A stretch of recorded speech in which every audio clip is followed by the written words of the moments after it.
Hi, it's Leaf, because who else? In the last video we talked about Fang's new romance quest and all the heavy drama that comes with it. And my general opinion is that, yeah, it works, it makes sense, but my personal opinion is a slightly different story. But after being a hardcore fangirl for about a year, I came to the conclusion that I was completely wrong in the way I was thinking about this character, in my expectations. And what the hell do I mean by this, you ask? Well, we've already established, I've already established, because you don't necessarily have to agree with me, that Fang is a very particular type of character. His entire story is driven by a particular flavor of tropes, that being the Chinese romantic drama tropes. Also, he's the dev's favorite. They openly refer to him as a special character, so it is highly likely that they have a very thorough vision of him and they want to tell a very specific story. And the thing with this story is, because it's based on a certain set of tropes, that if we want to experience it to the fullest, we need to allow it to happen exactly the way it's meant to happen, regardless of our own expectations and philosophies. Which, in short, means Fang is a walking trope, do not take him out of his box. He'll never be what we want him to be, unless we actually want him to be as he was designed. I don't, and that is my problem. Anyway, SANDROCK is a linear game. All in all, most things are going to have the same result. The choice we are given in the game is mostly an illusion of choice. Is this bad? No, there's nothing wrong with linear storytelling. We still have plenty of customization options, we can choose our friends, our loved ones, our looks. We can still kind of control how quickly we befriend people and what parts of the game we focus on and so on and so forth. So there's nothing wrong with that. What we like, however, is when the most fulfilling and, well, profitable outcome of a quest is also the one that agrees with our personal worldview and our general disposition.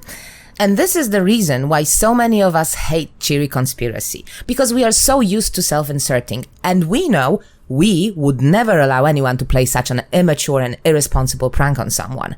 We expect our character to have all the sensibilities we personally possess.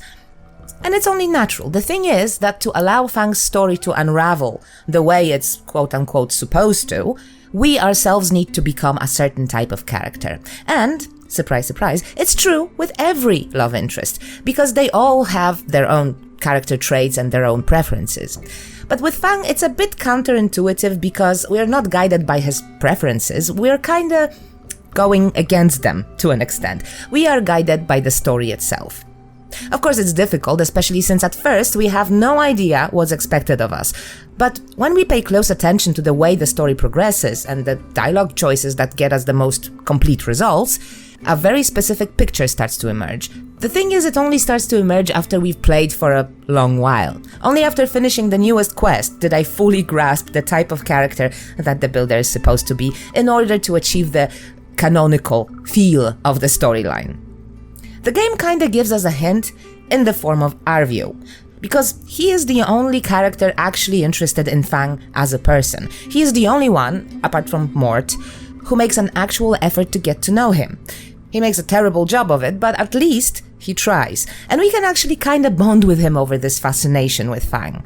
So the game clearly tells us that we're not supposed to be like Arvio, because despite Arvio's best efforts, Fang avoids him. But on the other hand, we quickly notice that respecting all of Fang's boundaries leads to nothing, or almost nothing. So we need to be at least a bit wild and irresponsible, because otherwise we won't change anything. But we need to be sensitive enough to be able to learn from our mistakes. But yeah, making those mistakes is important because it creates a bit of entropy, and that's exactly what we need to break through Fang's shell. And that's exactly why agreeing to Arvio's silly plan actually makes sense. We are supposed to make a stupid decision like that. It makes Fang pay attention to us. Not for good reasons, but it does. And as his attention is directed at us, we need to prove that we are more than just a stupid little prankster, and that we can admit we were wrong. We need to prove we are not, in fact, like Arvio. It is supposed to be a mistake we learn from. It's not what we want to do, it's not what a sensitive and sensible person would do, but it is what this type of story needs us to do. I still hate doing it, but I understand why it's there. It's a trope, As old as time, opposites attract. It's one of the favorite tropes in Chinese romantic dramas and web novels. My favorite drama would never exist without it. Defrosting the ice prince by being mildly annoying and yet walking the walk when it counts is also part of this trope. But Fang is no ice prince, unfortunately. After getting him out of the first layer of his armor, it's clear that he is a very emotional person and that he is completely lost. We need to become the energetic and positive driving force in his life.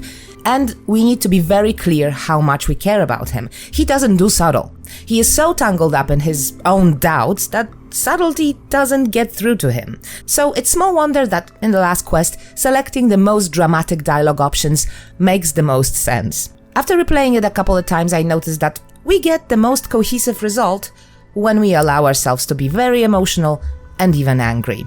Because the quest is very linear, we can be as understanding and civil as we want, and we still get the desired result. But we get the most complete set of reactions from Fang if we actually get dramatic. Even the last cutscene of the quest requires us to go explicitly against him in a very emotional fashion. We need to run after him and stop him. Forget dignity, forget being reserved, forget respecting personal space and boundaries. We need to fight him for him.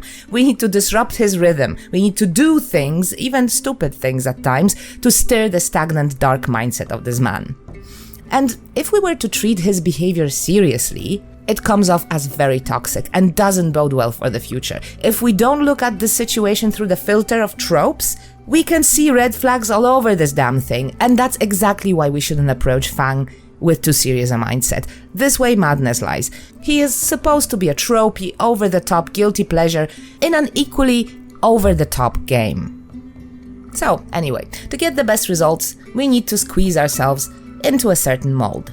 From now on, I'll always remember that to befriend and romance Fang, it's good to leave a bit of myself outside the door. Now, whether I still want to romance him, well, that's a different story altogether. I don't particularly like when he gets too emotional, but that's a matter of personal taste. He's still awfully pretty, though. So, I said my piece.